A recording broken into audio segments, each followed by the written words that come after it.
Olá, pessoal, tudo bem? Estou aqui hoje para uma entrevista muito legal, muito importante, com o nosso regente brasileiro, Marcelo Falcão. O Marcelo tem uma carreira de sucesso que abrange vários estilos e gêneros musicais, que vai desde a música contemporânea até a apresentação de trilha sonora, e tem uma carreira tanto nacional quanto no exterior. No exterior, o Marcelo ajudou a fundar a Babylon Orchestra de Berlim, e que faz justamente esses trabalhos com trilha sonora. Então a gente está muito feliz de trazê-lo aqui para conversar um pouco sobre a carreira de regente hoje. Marcelo, seja muito bem-vindo.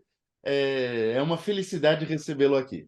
Obrigado, Rebelo. Obrigado demais pelo convite. Feliz de Aham. estar aqui, viu? Maravilha, muito obrigado, Marcelo. Gostaria de começar com uma pergunta já bem complexa, num certo sentido, que frente à sua carreira e à carreira que a gente vem observando de muitos regentes atualmente, você poderia apontar para a gente quais seriam as principais diferenças entre a carreira de um regente mais clássico do século XX com esse regente do século XXI que está enfrentando novos dilemas e está abrindo novas possibilidades também? Olha, no meu ponto de vista, eu acho que a principal diferença está na diversidade do repertório, sabe? Uhum, Um regente no século XX, né? Até se você pegar os grandes regentes, o Karajan, ou sei lá, outros, dessa leva de grandes regentes do século XX, eles tinham um repertório de talvez 50, 70 peças, quando muito, né? E uhum, pegava bem o repertório, no caso do Karajan, um repertório alemão, né? Com alguma coisa uma coisa ou outra francesa, mas eles podiam ter assim se concentrar na música romântica ou, é claro, faziam óperas e tal, mas assim era um pouco mais fechado aí, sei lá, em 100, 200 anos de música, vamos dizer assim, né? E fazia às vezes algumas incursões no barroco, claro, nessas coisas, né? uhum, E as orquestras hoje em dia, elas exigem elas, até por conta do público, elas exigem uma diversidade maior de, de, de, de música, de gêneros musicais mesmo, eu diria, né? A orquestra não só ela tá querendo tocar o Beethoven, o Brahms e o Villa-Lobos, mas ela também quer fazer música popular, também quer fazer, uhum, que eu fiz muito, que é trilha sonora, e aí com ou sem o filme, né? Porque, né, você pegar na década de 50 e 60, o cinema aí tinha 30, 40 anos de existência, né? E a gente agora, em 2023, o cinema tem 100 anos de existência, né? Então são 100 anos aí de composições feitas para o cinema e algumas lindíssimas, né? Algumas que se tornaram clássicos, né? E que uma influencia a outra, né? Então, e aí com toda a novidade também da música contemporânea, né? Do fim do século XX, agora para o século XXI, usando multimídia, usando vídeo, já usando música eletrônica, né? Já tem um tempinho, né?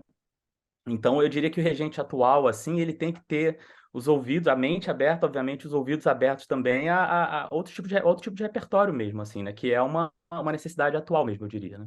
E você vê, justamente por essa questão da ampliação de repertório, ter que ter um repertório mais inflado, vamos dizer assim, uma diferença Uhum. na formação da regência hoje em dia?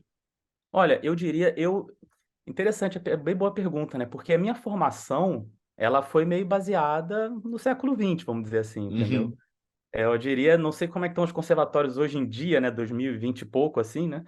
Mas eu, quando estudei, né, há 10, 15, 20 anos atrás, era ali uma formação, assim, do regente do século XX, olhe lá, até eu diria, assim, né? A gente uhum, nem... eu que sempre fui um cara muito interessado em música contemporânea, em música moderna e contemporânea, eu que ia atrás de fazer concerto na faculdade, fazer, sei lá, Stockhausen, essas coisas, né? Porque nem isso já era, assim, tão parte do repertório, vamos dizer assim, de uma formação de regência clássica, vamos dizer assim, né? Então, a gente tem que ir um pouco atrás, assim, de se adequar a tecnologias, né? Hoje em dia, eu faço muito trilha com cinema mudo, né? E o uhum, cinema mudo era mais simples, de certa forma, porque é basicamente alguém aperta lá o play no filme e eu vou, né, dar o play na orquestra, vamos dizer assim, e a gente fica olhando o filme, olhando a partitura e sincronizo ali, né, através da música, através das cenas, né? Mas já existe tecnologia que você faz um filme mais moderno, né, em que tem diálogo e tal, que a trilha é perfeitamente sincronizada, sabe? Então você tem uma tela na sua frente que passa como se fosse um metrônomo, assim, entendeu? E avisa quando vai mudar o tempo, então você tem que ficar ali bem ligado. Você fica até meio preso, assim, até um negócio difícil, que é como se fosse reger com clique, né? Como se fosse isso, né? Rapaz, Então, olha, eu tô impressionado com isso. Isso não é da minha. pois é, entendeu? Eu tenho uma amiga que brinca, né? Como é que o pessoal fala, né? O cinema mudo é raiz, né? E fazer o Guerra nas Estrelas é o Nutella, vamos dizer assim, né? Mas é uma brincadeira, assim, mas os dois têm as suas peculiaridades, né? E os dois são muito difíceis, né? Porque você fazer o cinema mudo, né? Sem o clique, você tem que ter ali e o tempo é aquela coisa, né? Tem um dia que você acordou um pouquinho mais agitado, um dia você está um pouco mais tranquilo. Se tá 60 BPM, a gente puxou 62 BPM, você tá Tá, em tá, 2, 3 minutos, isso faz uma diferençazinha, entendeu? claro que faz, claro Então que você tem uma certa liberdade, mas ao mesmo tempo você tem que estar contido ali né, para as cenas funcionarem, né? Enquanto que você fazer um filme com acompanhamento musical mais moderno, né, em que requer assim uma coisa bem que eles chamam de Mickey Mousing, né? Que é uma coisa bem assim de você acertar na hora que, sei lá, a porta bate, aquela coisa bem assim sincronizadinha, né? Você tem que achar ali uma musicalidade dentro de uma forma mais presa, né? Com os tempi todo muito bem resolvidinhos, sabe? Nossa, Então é um negócio interessante. isso é interessantíssimo, interessantíssimo. Eu, como compositor de trilha, eu, Aham, eu ainda sou da old school. A minha trilha é na partitura primeiro, no papelzinho, aham. depois eu vou. Então, quer dizer, é muito interessante essas novas tecnologias também, e o que isso impacta na carreira do regente, né? É, sim, porque as pessoas estão querendo ouvir, ter essa. A gente hoje em dia, né? Enfim, hoje em dia, isso já tem alguns anos, eu diria, algumas décadas até talvez, mas cada vez mais a gente está muito ligado à imagem, né? Então, Uhum. até mesmo às vezes concertos que não é com filme, você faz ali uma animação, de repente você faz algumas, sei lá, bota alguns quadros, alguma coisa. A gente está buscando uma coisa meio multimídia, assim, de certa forma, né? O concerto clássico, assim, o concerto sinfônico, assim, que é um negócio lindo, super bacana, né? Ele virou uma das possibilidades, digamos assim, das orquestras, entendeu? Tem outras também, né?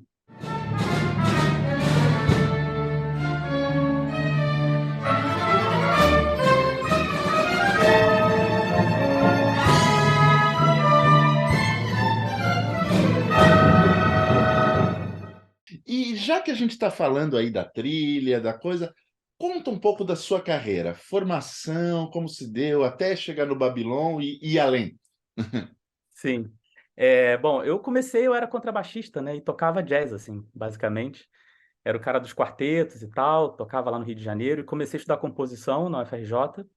E dentro da faculdade de composição, eu me interessei muito claro, né, pelo som de orquestra e comecei a ter aula de instrumentação, orquestração, e aí comecei a ter aula eletiva, né, de regência de orquestra, né? E eu achei aquilo fascinante, assim, né? Eu adoro gente, sabe? Eu brinco assim que eu sou regente de orquestra porque eu gosto muito de gente, trabalhar com pessoas, né, de coordenar aquela bagunça toda, né? E todo mundo ali para um objetivo único, né? Que é fazer uma peça só. Nós somos, sei lá, às vezes 30, 40, 50, às vezes muito mais do que isso. Todo mundo num objetivo só. Então isso me atraiu muito, né? E eu já na faculdade sabia que a Alemanha era um lugar assim para orquestras, é né, um dos principais países do mundo para isso, né? Que tem muita orquestra, qualquer cidadezinha tem um teatro de ópera, né?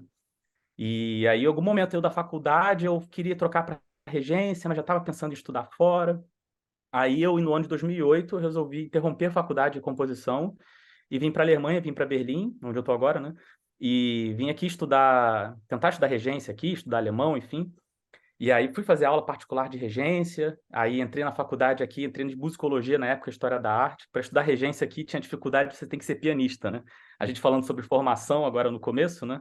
A formação clássica aqui da Áustria e da Alemanha você tem que ser um excelente correpetidor, né? E aí sim você vai entrar na coisa da regência, né?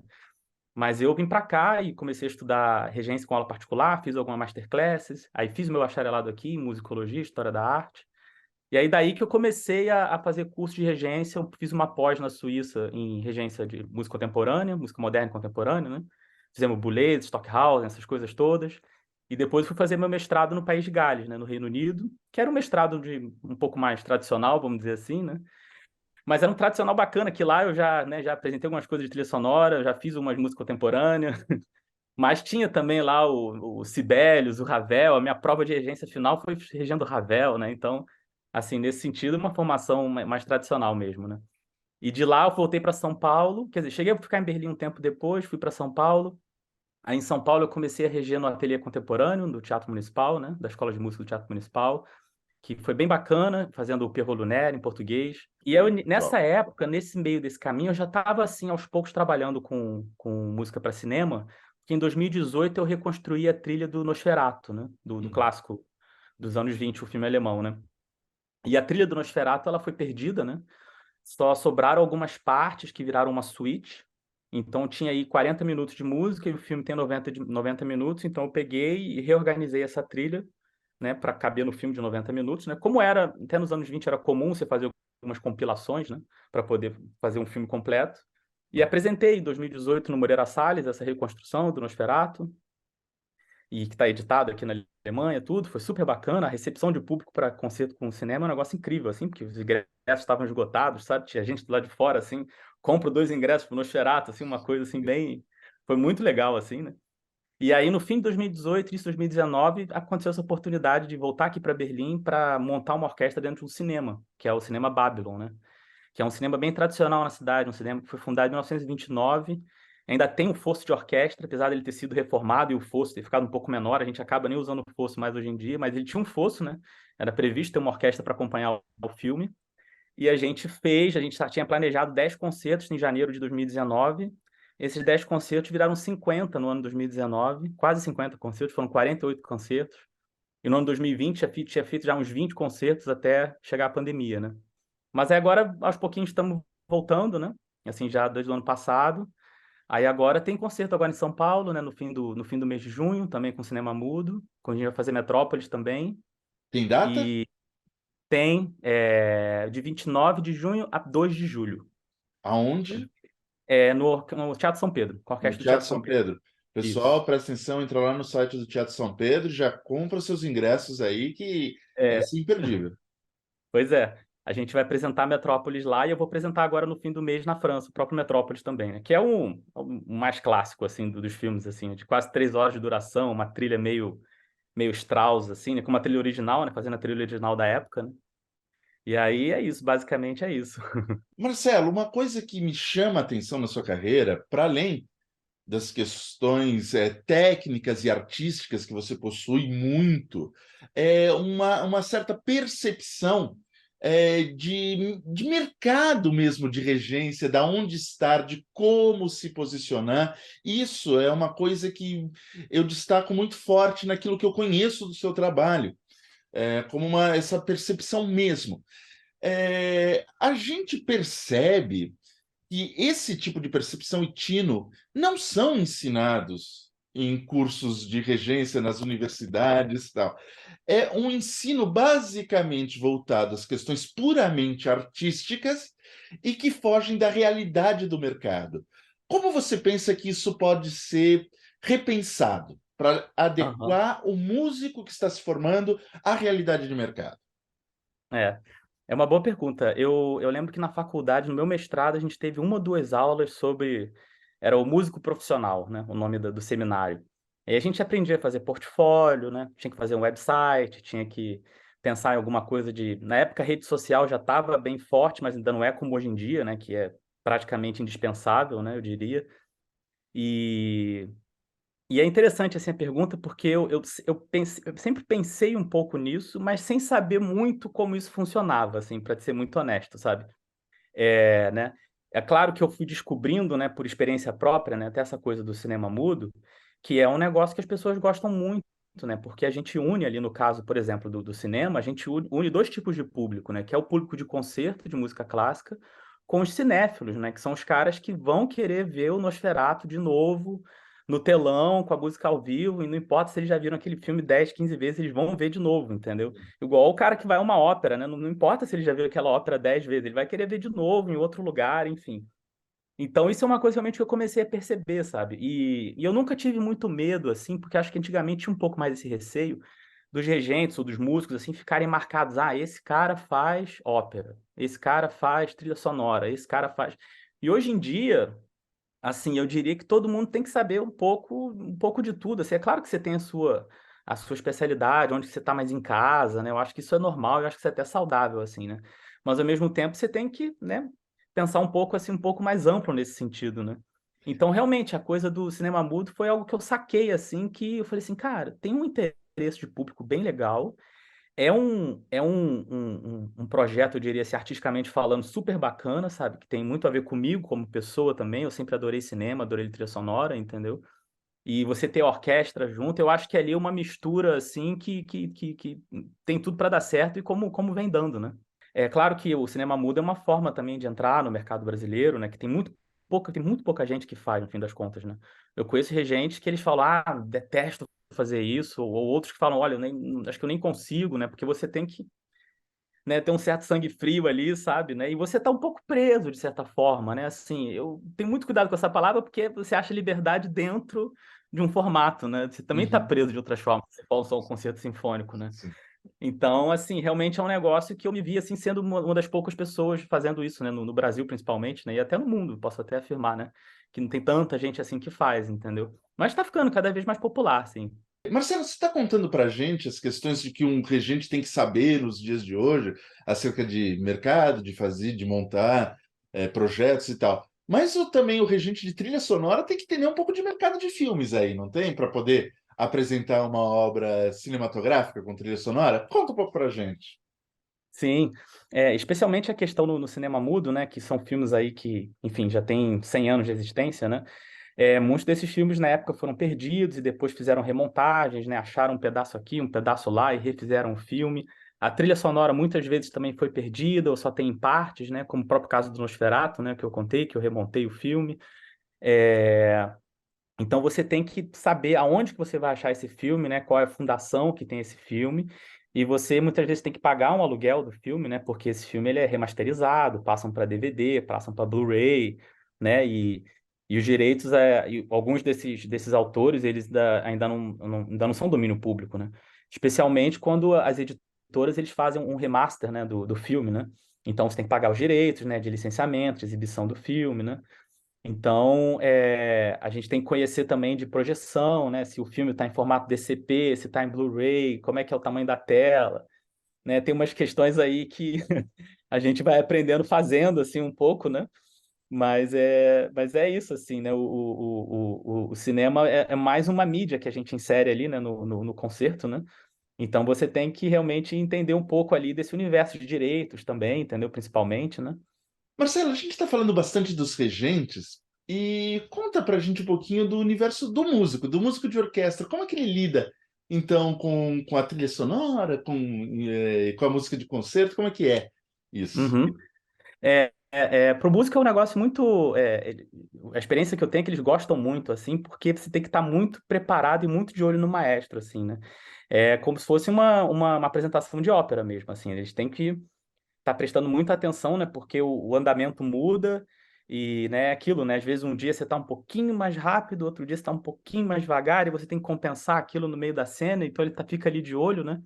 E aqui em Berlim eu tive a chance os músicos da orquestra eram músicos que tocaram na Ópera de Berlim, na Deutsche Oper, né? Então eles estão acostumados a fazer, sei lá, Wagner, etc, né? Então eles brincavam comigo, não estava terça-feira, quarta-feira tocando com Barenboim, e sexta, sábado eles estavam lá no cinema fazendo, e eles falavam, cara, assim, é a mesma coisa, eu tenho que ficar de olho aqui para não perder, né? Um olho no padre e outro na missa, né? Para não perder as entradas, né? Enfim. E tem uma coisa bacana que eles falavam que eles adoravam tocar lá no cinema, porque era a única sala de concerto que eles conheciam que tinha cheiro de pipoca, né? Então, É muito então bom. eles chegavam, assim, né, ia começar a hora do concerto, começava a vir aquele cheiro de pipoca, os caras, opa, né? Já vai começar daqui a pouco, sabe? Era um negócio bem legal. Mas é isso, né? Tá todo mundo ali meio no escuro, assim, mas não dá pro cara ficar muito só no mundo dele, não. Assim, né? Já não era para ser isso, né? Já num concerto sinfônico, né? Mas no concerto desse em que a gente tem que estar sincronizado com a imagem, né? Você vê que os caras estão ali o tempo todo te olhando mesmo, sabe? Porque, né? Alguma coisa pode acontecer, você tem que, às vezes, né? Segurar um pouquinho mais aqui, andar um pouquinho mais rápido ali, entendeu? Então, os caras têm que ter muita flexibilidade, né? A gente vem falando de diferenças, né, em termos de carreira. Agora, quais são as coisas fundamentais, tradicionais para a formação de um regente? O que ele precisa estar atento? Enfim, como que funciona essa formação? No sentido Sim. das tradições mesmo. Aí realmente é interessante, porque eu acho que, enfim, o conhecimento da partitura, né, Uhum. é primordial, não importa se você vai fazer música do século XIX, você está fazendo uma trilha sonora super moderna, né, você tem que conhecer muito bem a partitura, conhecer de instrumentação, de orquestração, né, saber como que aquilo vai funcionar ao vivo, né, tentar prever aí alguma coisa que pode dar certo, pode dar errado, ter uma certa eu tenho particularmente uma certa tendência também um pouco pragmática com as coisas, assim: "Olha, isso aqui vai funcionar, isso não vai funcionar", afinal a gente tem tempo de ensaio marcado, né, cronometrado, para você não ficar perdendo muito tempo numa coisa, então você tem que se programar muito bem ali, né. Ter uma boa técnica de regência, né, ser claro, né, assim, acho que, né, assim, antigamente se você tivesse uma orquestra, tivesse 10 ensaios, você pode ali, de repente, né, viajar um pouco mais, vamos dizer assim, mas, assim, quanto menos tempo você tem, mais valioso é o seu tempo com a orquestra, né. Então você tem que estar com a técnica muito em dia, né. E eu diria, assim, que o principal, e aí as escolas de regência também não ensinam, eu acho que é a relação interpessoal, sabe. Você tá lidando ali com músicos, né, com pessoas que estão cada um às vezes tem uma ideia diferente daquela música, né, e que pode ser super legítima, pode ser super boa também, mas você tá ali numa função de líder, né, e você tentar ali né, enfim, você tendo boas razões, tendo um carisma, alguma coisa assim, você fazer com que 20, 30 pessoas que pensam completamente diferentes às vezes, comprar a sua ideia, vamos dizer assim, né, de você estar ali e: "Gente, vamos aqui, tá todo mundo comigo, ó, vamos fazer aqui assim e tal". Eu acho isso muito importante, sabe. Às vezes eu tenho uma coisa que eu sempre digo que às vezes as pessoas falam: "Ah, o instrumento do regente é a orquestra e tal". Eu entendo o que que você quer dizer com isso, sabe, mas a orquestra não é um instrumento, né. A orquestra é um conjunto de pessoas que cada um toca um instrumento completamente diferente um do outro, às vezes, né, um cara que toca violino pensa de um jeito completamente diferente de um tubista, e até na hora da regência a gente pensa nisso, né, se a gente está, né, para que que a gente está olhando, para que que a gente está dando aquela entrada, né, aquele tipo de articulação, né. Então se esse tipo de conhecimento, isso daí é válido se você for fazer desde o John Williams até, sei lá, o Monteverdi, entendeu. Tá aí nos 500, 600 anos de música, vamos dizer assim, europeia, né, isso é fundamental, né. Agora, voltando um pouquinho mais às questões mais contemporâneas, redes sociais.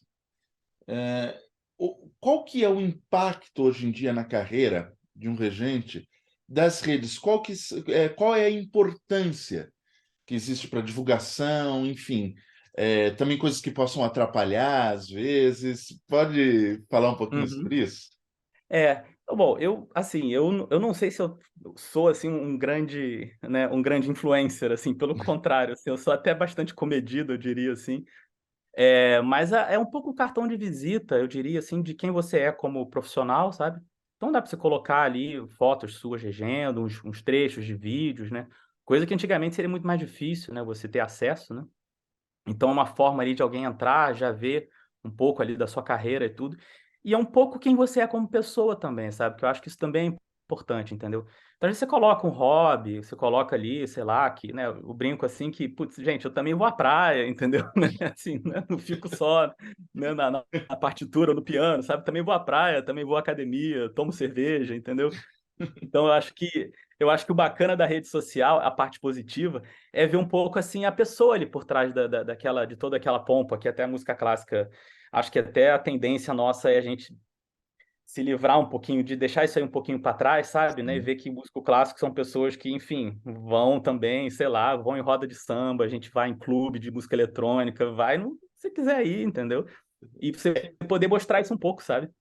Aqui, Sim. Marcelo, me lembra uma questão que o musicólogo Richard Taruskin coloca no Perigo da Música num dos artigos, agora de memória qual artigo eu não lembro, mas que ele fala uma questão muito interessante sobre a autonomia do campo musical.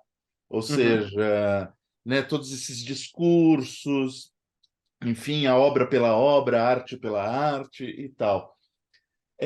O Taruskin coloca que aquilo que salvou a música no século XIX, que foi justamente essa formação dessa autonomia para poder, enfim, deixar de lado um pouco as questões mercadológicas musicais que estavam começando a surgir com muita força, Uhum. Enquanto isso ajudou naquele momento, no momento atual isso está prejudicando enormemente. Essa autonomia está fazendo com que nós deixemos de ser socialmente, em termos pensando numa sociedade geral, global, socialmente Aham. importantes.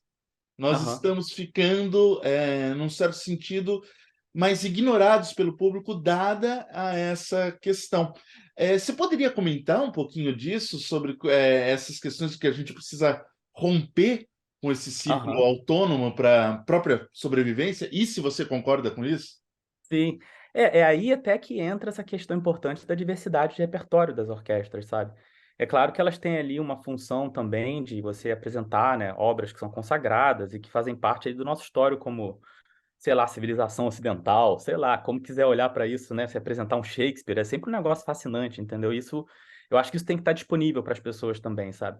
Mas ao mesmo tempo, a gente tem que entender que é isso, né? A gente está em 2023, né?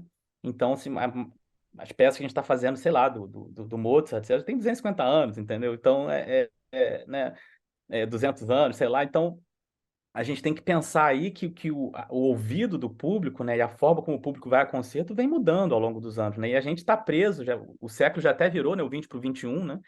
E tem orquestras e talvez músicos, assim, já ainda com a cabeça até meio século XIX ainda, sabe? Aquela coisa assim, né, que isso já mudou muito, né? E a gente tem a questão, né? A orquestra ela tem essa questão que também as pessoas vêm trabalhando para mudar um pouco isso, que a gente se apresenta numa sala de concerto, e aí não pode isso, não pode aquilo, não pode aplaudir ali, né? Aí como é que eu vou vestido, sabe? As pessoas fazem um monte de perguntas assim que, olha, do fim das contas, assim, né? Vai como você quiser, sabe? Vai de calça jeans, vai como você achar, se achar bonito, achar que tá bacana de ir, entendeu? Eu sou assim um pouco mais tranquilo nesse sentido, porque eu acho que fica colocando muita regra, né?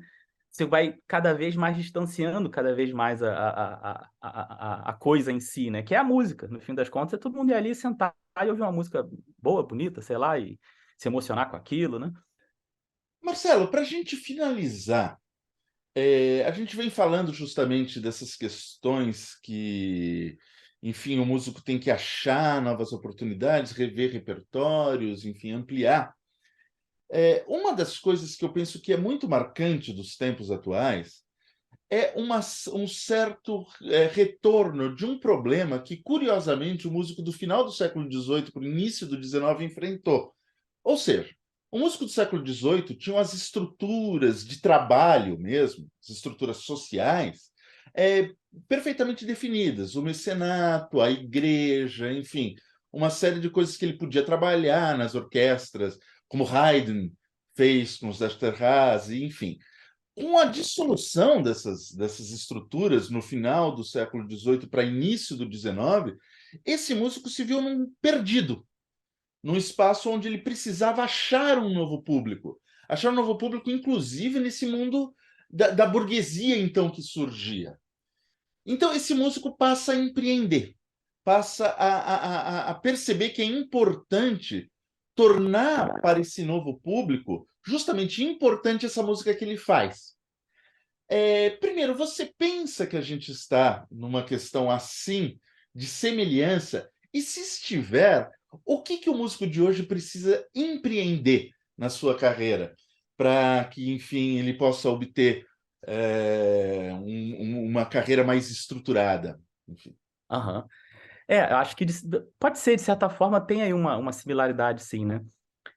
A gente vê alguns casos sei lá, de performance, sei lá, de ópera, de século XIX, sei lá, o Verdi tendo, né, prejuízo, né, com ingresso, né, que é uma coisa, enfim, que pode acontecer agora, né, assim, né, a preocupação de você encher uma sala de concerto, né, que é um negócio às vezes difícil, né, você tem que aí ter né, entender um pouco aí de marketing mesmo, para, né, para as pessoas saberem, né, o seu público, que você está fazendo aquilo, quando, onde, com quem, né, essa questão toda, né.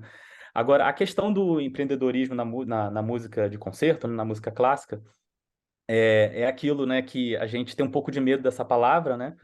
Mas ela é real e ela é assim, ela pode aí tá, como a gente falou, assim, tá carregada aí de talvez significados que a gente queira se afastar um pouco como artista, né? Com certeza. Mas é importante a gente pensar que a gente está construindo coisas, né, o tempo todo, criando coisas, né? E essas coisas é o quê? É um projeto, é uma orquestra, é uma série de concertos, é uma ópera, é um teatro, né? E aí, para você fazer isso acontecer, você precisa de ferramentas, né? Você precisa de, né, contratar os músicos, falar com a editora, falar com o teatro, quanto é que custa o aluguel do teatro, quanto é que é a bilheteria. E você vai ter que fazer aí esse pacotão aí, vai ter que fazer um orçamento, vai e aqui, de onde vem esse dinheiro? A bilheteria, não, a bilheteria não vai bancar tudo, então como é que eu consigo? E aí tem que começar a entender um pouco de lei de incentivo, e pensar, né, no mecenato moderno, vamos dizer assim, né, do mecenato atual, né, as empresas, né, que empresas que teriam interesse em, em, em patrocinar esse tipo de evento cultural, né, e aí pensar, hoje em dia, cada vez mais importante, acho que aí está uma grande diferença, é que a gente tem que ter uma contrapartida social, né, isso aí entrou muito em voga atualmente, né, de você ter, pensar, sei lá, desde colocar libras no concerto até, enfim, levar o concerto para a região periférica, pensar em um monte de coisa que talvez, né, há 200 anos atrás o pessoal não estava pensando nisso ainda, né? Então, mas é muito importante a gente ter essa noção de que, no fim das contas, a gente tá ali alugando um espaço, né? Aquele teatro está pagando conta de luz, sabe? Assim, é uma coisa assim bem não é lá muito diferente de outras instituições aí sei lá, um restaurante paga conta de luz, um museu também paga, sabe? Assim, entendeu? Então, a gente tem que pensar né, mesmo a gente está querendo fazer arte, está querendo fazer uma coisa ali que naquele momento, olha, aquelas 2, 3 horas de concerto ali, que as pessoas vão estar. Eu brinco muito com isso, assim, né? De levar o público comigo para uma viagem, esquecer um pouco da vida lá fora, assim, né? Mas antes do concerto e acabou o concerto, é a vida real, né? Não tem jeito. E é lidar com isso, sabe? Lidar com, vem cá, como é que é o imposto, como é que é aqui a Lei Rouanet, como é que funciona. Pensar, eu vou atrás de quem, entendeu? E isso a gente tem que se abrir para isso cada vez mais, né? Eu acho que é fundamental, assim. São muito poucos os músicos que vão ter a sorte, né? De repente, o cara conseguir um trabalho bacana numa orquestra, ele vai, senta lá e trabalha não sei quantos anos na orquestra, e beleza, tudo certo também. Mas regente, cara, se você pensar regente empregado no Brasil, quantos tem, né? Não são muitos, né? Assim, não sei se a gente enche, sei lá, 10, 20, entendeu? Não sei, entendeu? Então, sabe, outro dia eu tava lá aplicando para projeto, buscando carta de anuência de, sei lá, 20 e tantos músicos, entendeu? E fazendo planilha de orçamento, sabe? E pensando, putz, aqui ó, vai estourar o orçamento aqui, quem pode patrocinar, entendeu? Buscar parcerias, entendeu? Enfim, acho que hoje em dia não tem nem mais como, não tem mais como colocar isso como fora de cogitação. É o que é, né? Você me coloca essas questões e me faz pensar o seguinte, que enquanto a carreira de regente século XX era mais autônoma, ou seja, mais preocupada com as questões puramente artísticas, voltadas à sala de concerto, a carreira de regente ela parece atualmente se apropriar de mais lugares. Em que sentido estou dizendo isso? Tanto desde a sala de concerto, quer dizer, sair desse ambiente, se apropriar de cinemas, teatros e outras realidades, quanto se apropriar de mais atenção às coisas da vida cotidiana, Uhum. das questões financeiras, das questões de organização, de concerto, enfim. Você concorda, então, com essa visão? Sim, e é isso, né? Além de tudo, você ainda tem essa história essa coisa da contrapartida social, né? De você pensar que você está aquela sala de concerto, com aquele público, está inserido dentro de uma sociedade que é muito mais complexa do que aquilo, né? Uhum. Então, de você pensar como que você pode devolver isso, né? Como você pode ampliar isso, né? Com, sei lá, com programas educacionais e pensar aí realmente né, que a gente não está numa redoma, né? Como talvez alguns ou gostariam que estivesse. Acho que hoje em dia ninguém quer mais estar numa redoma, não. Acho que todo mundo quer que todo mundo, né, que todo mundo Existem, tenha mas são acesso às bem coisas. raros, cada vez mais raros. É. Entendeu? Então, assim, acho que o bonito da coisa é isso, né? Acho que todo mundo tem que frequentar todos os lugares, né? Então, a gente tem um pouco esse papel, assim, de mediador, assim, sabe? Eu acho que o regente ali, por ele estar ali na frente, né? Ele tem ali uma certa né, ele tem uma responsabilidade ali de liderança, sabe? Ele é um cara que eu acho que tá no papel dele, sabe? Ele pensar nessas questões, entendeu? O músico ele já tem muita coisa para fazer, muito estudo, né? Ele chegar, preparar ali e tudo, e você como regente você também tem que estudar muito, também, mas além disso tudo, né? Você tem que estar preocupado, né, né, em expandir a coisa, sabe? Com certeza. Marcelo, eu agradeço muito essa sua entrevista aqui para a gente, foi muito enriquecedora, é um material que, enfim, vai dar pano para manga aí para os nossos espectadores, e, enfim, te agradeço demais. E quero falar também para o público que em breve o Marcelo volta para falar sobre formação de público, como é que é também o regente pensando essa formação de público. E, enfim, tenho certeza que vai ser uma outra conversa muito, muito boa. Então fiquem atentos aqui. Marcelo, muito obrigado. Valeu, muito obrigado, Rebelo. Um prazer enorme estar aqui com vocês, viu? Muito obrigado. Então é isso, pessoal. Até mais. Continue seguindo a gente no Instagram, Facebook, no YouTube e vejam nossos cursos. Falou, até mais.